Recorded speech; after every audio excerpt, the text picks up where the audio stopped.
Let's get more on this. TRT World Turkey analyst Yusuf Erim joins me now in the studio. Firstly, Yusuf, talk us through what is happening on the ground at the moment in Idlib.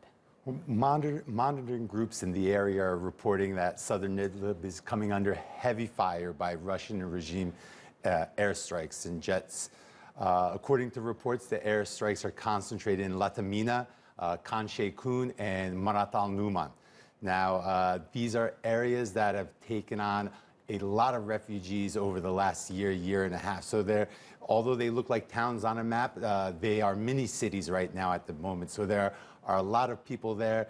They're under very, very heavy fire, especially parts along the M5 highway. It's a very, very critical highway that connects Aleppo to Hama and then Damascus in the further south. So it's very, very strategic.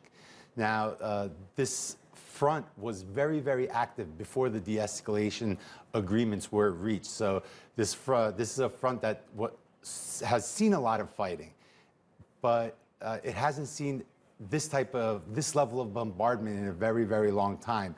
Now, the opposition in these areas are mixed. Yes, there is HTS in the area, a group that the regime and Russia considers terrorist, and Turkey just a week ago designated as a terrorist organization. But there's also very, very moderate groups in the area. There's the National Liberation Front in the area, a very moderate group closely backed by Turkey. There's also Jaish al-Nusur, another very moderate group who's very important in the area, very active in the area as well. So very interesting to see Putin walk out of the summit yesterday and then allow for such heavy bombardment into area where there's such moderate opposition.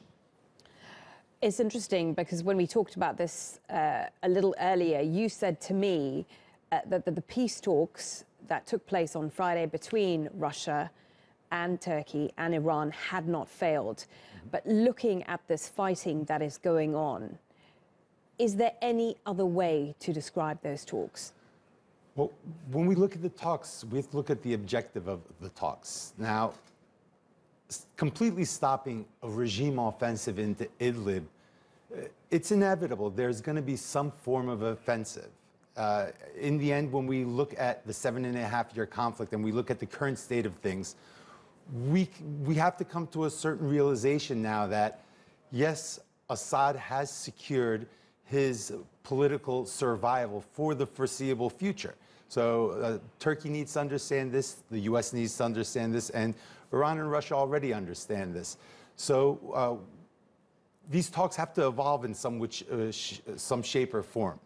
The objectives need to evolve. Assad wants control of his country back. Turkey wants to limit any type of humanitarian disaster. They want to limit a refugee crisis because in the end, these refugees are coming to Turkey. So yes, Turkey does have a say in how and what's going to go down in Idlib. So what they're trying to do is limit the scope. Is this limiting the scope? No, it's not limiting the scope. I will take a step back there. I wasn't expecting this type of aerial strike this quickly, of this magnitude at least, in an area where there's such moderate opposition. I mean, it goes against what Putin and Rouhani and Assad have been saying.